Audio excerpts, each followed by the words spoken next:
لو أنزلنا هذا القرآن على جبل لرأيته خاشعا متصدعا من خشية الله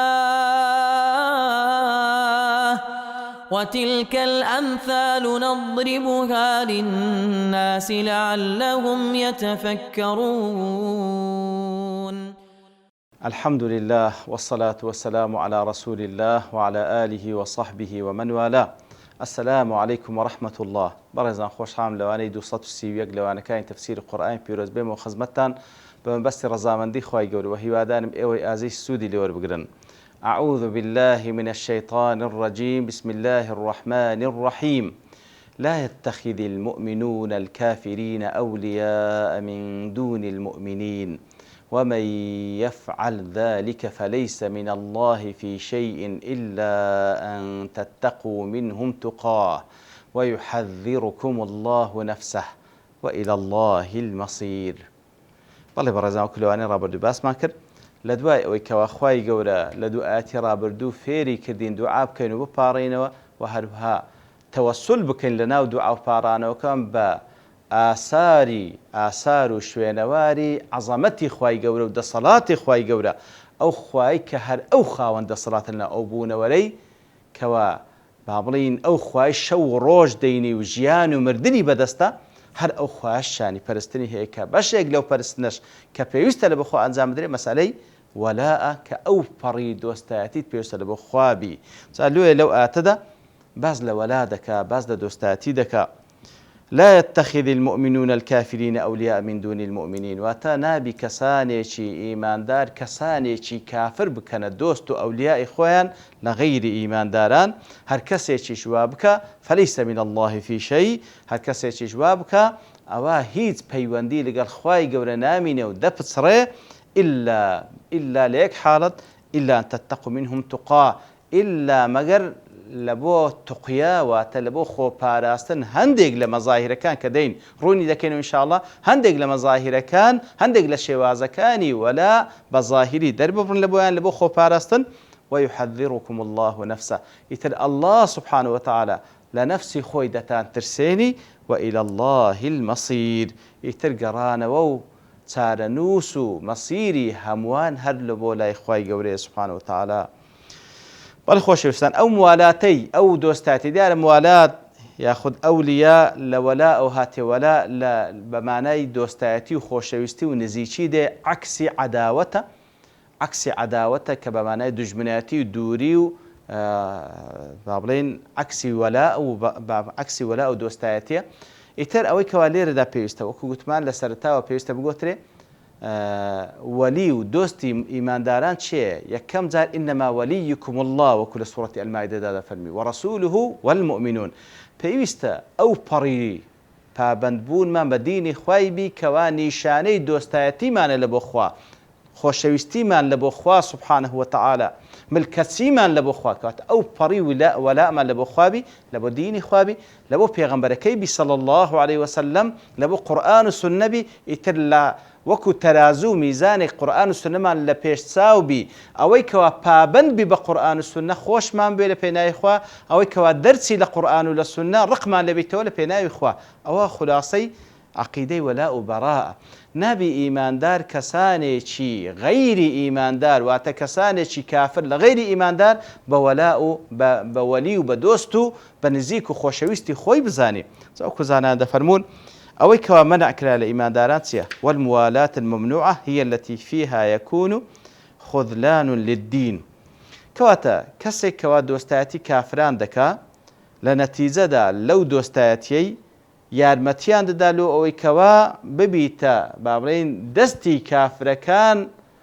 زاڵبی بەسەر ئیمانداران و ببیتە مای ئەوەی کەوا دین بدۆڕێ ئەو ئیذاء لئەهلیه، یانتە ببیتە مای ئەوەی کەوا ببیتە هۆی ئەوەی کەوا یارمەتی کافران بدا لۆ ئەوەی کە ئەزیەتی ئیمانداران بدە ئەو ئیضافەتەن لمەصالحهم، یان ئەوەتە یارمەتی کافران بدە لۆی کەوا مەصالحی کافران مەصلحەتی کافرەکان زیاد بکەی. ئەوە لەو حاڵەتی ئەو وەلا و دۆستایەتیە بەو مانایی طبعا مەمنوعە وبالتأكيد نابي لدلو بهيد شوي كسي كافر تخوش به. وأما ما عدا ذلك غير أو كالتجارة كسي تجار لقى الكافر وغيرها من ضروب المعاملات الدنيوية رام لغير أو التجارة لقى الكردنا ويأخذ هر معاملة كي دنيوي فلا تدخل في ذلك النهي أو علاقة بونهيين واعتيادية لأنها ليست معاملة فيها أذى للإسلام والمسلمين كواتا أو ناك وتبابي أويك أزيداني مسلمانان وإسلامي تيدابي كواتا لو حاطي تجارته ها مشو كردنيان آسائية بلام نابل حساب دين بي نابل حساب مسلمانان بي كوات أولا أي أو دوستاتي كممنوع أي يكم نابي بدل كافر تخرج بالدوام نابي بظاهريش كاتي كوا لقلي ببي تمايي أو كوا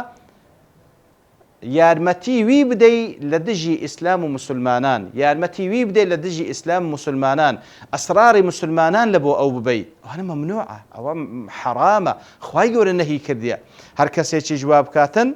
فليس من الله في شيء هركسي جوابك بوشي وي كافر كان بدوستي خوي بزاني ولا إلى بوان هبي سر بوان بي كار لبوان بكا دجي إسلام ومسلمانان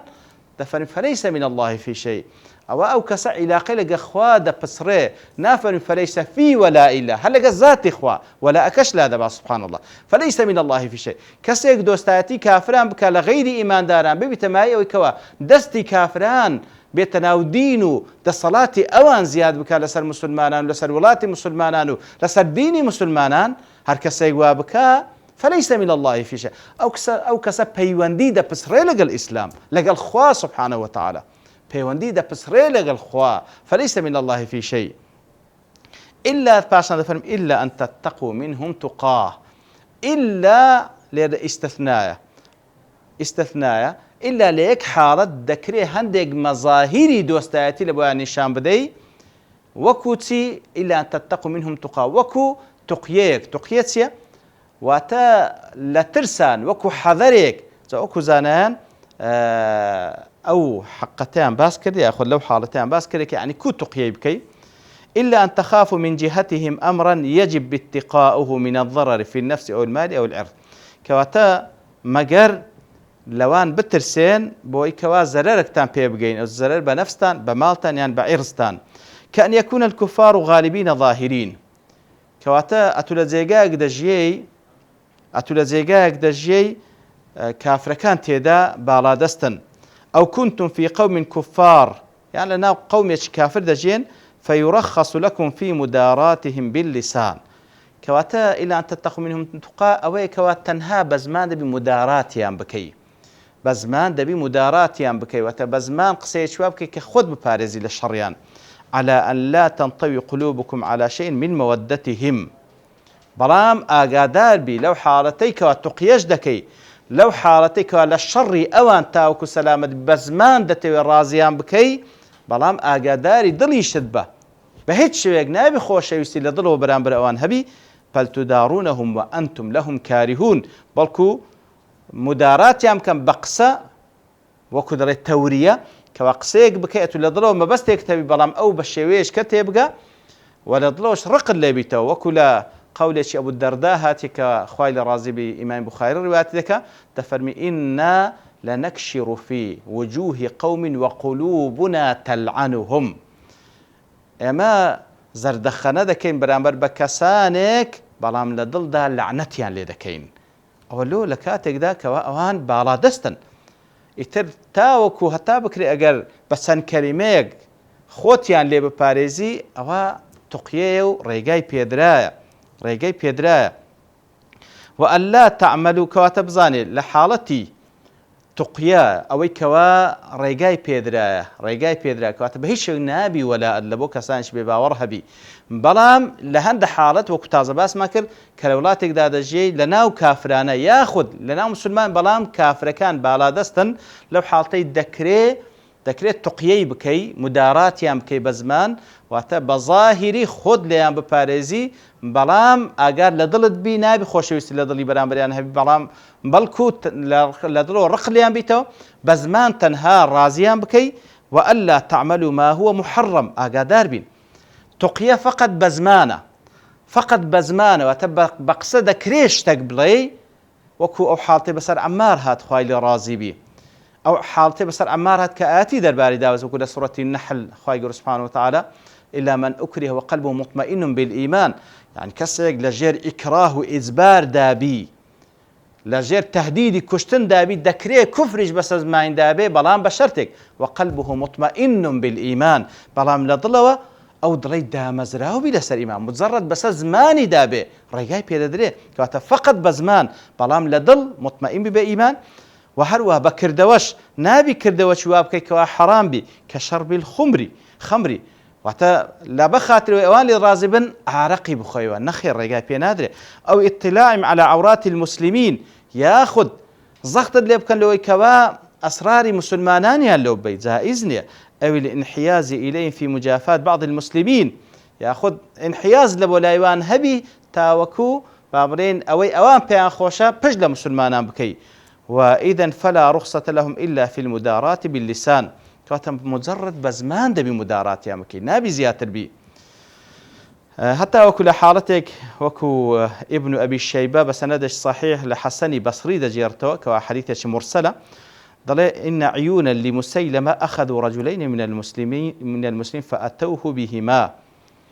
كواتا هندق لا بابلين بياوكاني مسيلمي كوا ادعاء بيغمبراتي ذكر لعنة خوالي ده هەندێک لە پیاوەکان مسەیلەمە دوو مسلمانیان کەوتە بەردەست لە سەحابەی پێغەمبەر صلی الله علیه وسلم ئەوانیان گرت و هینایانە لای مسەیلەمەی فقال لأحدهما أتشهد أن محمدا رسول الله یەک بە یەک پرسیار لێکردن بە یەکەمیانی گوت ئایا شاهدی دێت کە محمد رسول الله قال نعم فقال أتشهد أن محمد رسول الله فقال نعم دیسان طبعا لێ دەپرسیتەوە قال أتشهد أني رسول الله كوات شاهد محمد رسول الله قال نعم شاهد أمنيش رسول الله مسيلمة دله قال فأهوى إلى أذنيه فقال إني أصم كواتا درباري رسول محمد صلى الله عليه وسلم بل رسول الله درباري أو كوا مسيلمة رسول الله فأهوى إلى أذنيه كواتا إشارتي لبو جاي كردو فقال إني أصمت من كرم أقسم هرجولين نجي استعداد مهبي إيماني في بينهم استعداد مني أقسيشم جولي بي سبحان الله قال ما لك إذا قلت لك تشهد إني رسول الله قلت إني أصم لبرتسي كاتك وان بيد ظلم أمن بيغمبر مدري أمن كرم يتربو حالتي بردوان بو فأمر به فقتل كشتي فرمان كر بي كجن لبرأوي أو الشاهدين هذا كمن رسول الله وقال للآخر أتشهد أن محمد رسول الله عيني بها ماشي وبرسالة ويتكسى أشاهد دي محمد رسول الله صلى الله عليه وسلم قال نعم أتشهد أني رسول الله قال نعم أوي دوميان أشاهد دي رسول الله ما قوتي بله قال نعم فأرسله أوي برلاكر كواتا أوي يكم كآماد نبو الشاهدي بيغمبراتي لو مسيلم أبدا كشتي أوي دوم آماد أبو الشاهدي لبو مسيلم أبدا بس فقط بزمان أوياني برلاكر فأتى النبي صلى الله عليه وسلم أو كسيك وآزاد بو شو خزمت بيان صلى الله عليه وسلم فقال يا رسول الله هلكت يا رسول الله أمن بهلاك توم قال وما شأنك سلي هاتيا فأخبروه بقصته وقصة صاحبه إتر قصة كيلو جراو كما دو كزبون كوتنا بردستي مسيلمة طبعا أوي كوا شهيد بو حبيبي كوري زيدي أنصارية كوا داتشي نسيبية بابرين كوري نسيبية داشي ناوي نسيبية أنصاري وكوا آفرتشي مشهورة أم عمارة لعائلتي بن مالتي زور بابرين لناو صحابان عائلتي ديارن إتر بيغمبر صلى الله عليه وسلم درباري أو دوكستي فرمو أما صاحبك فمضى على إيمانه براكت أو كوا كجرا واستعداد النبو شاهدي ببيغمبراتي مسيلمة بدا فمضى على إيمان أو لسر إيمانه كي روي وكل رواياتك فهنيئا له الشهادة بيروزي بالشهيد بونكي وأما أنت بلام أو أتوك واج ظاهرا شاهد دا فأخذت بالرخصة أتو رخصة دورقر كواتا ليرة دا أو رخصة إنسان بزمان خوي نزاد بدا رخصة بزمان خوي بي نزاد بدا بلام نابي بدل بي ونابي بكر دوج بي فقط بزمان نابي بدل بي نابي بكر دوج بي فقط بزمان كواتا هر وكو أو كسي كوا ديت لا بيغمبر صلى الله عليه وسلم وكو عائشة دجرت ولا صحيح بخارية کەسێک کەوادێتن پێ نەفەرم ئیذەن و لەهو بئس أخو العشيرة إذنی بدەنەوە خراپترین کەسی ئەو عشیرەتەیە. فلما دخل كاتك وهاد ألان له الكلام صلى الله عليه وسلم قسينا المنيا لقال كر عائشة كاتك أو رويشت قلت يا رسول الله أتبيد لي أو خرابترين كسا أو ذلك قال أوش ألنت له الكلام في صلى الله عليه وسلم أي عائشة إن شر الناس من تركه الناس أو ودعه الناس اتقاء فحشه كواتا خرابتريني كس أو كسي كوا كخلق قسەی نەرمی لەگەڵ دەکا خۆی لێ دەپارێزی دەوەی کەوا لە شەڕەکەی پارێزرا بکەواتە لێرە ئەوەش بەڵگەیە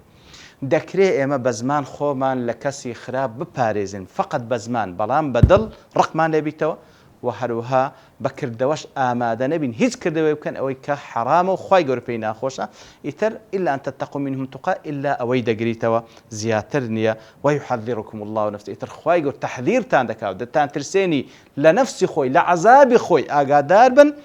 وإلى الله المصير مصير قران وش هلاي أوه كواتا خلاصة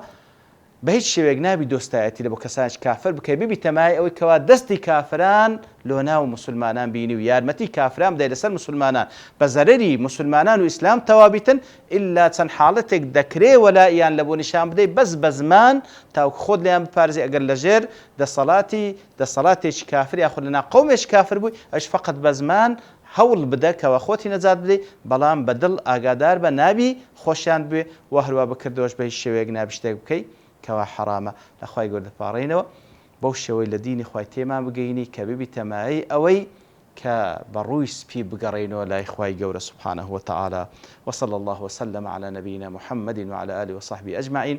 وآخر دعوانا الحمد لله رب العالمين. لو أنزلنا هذا القرآن على جبل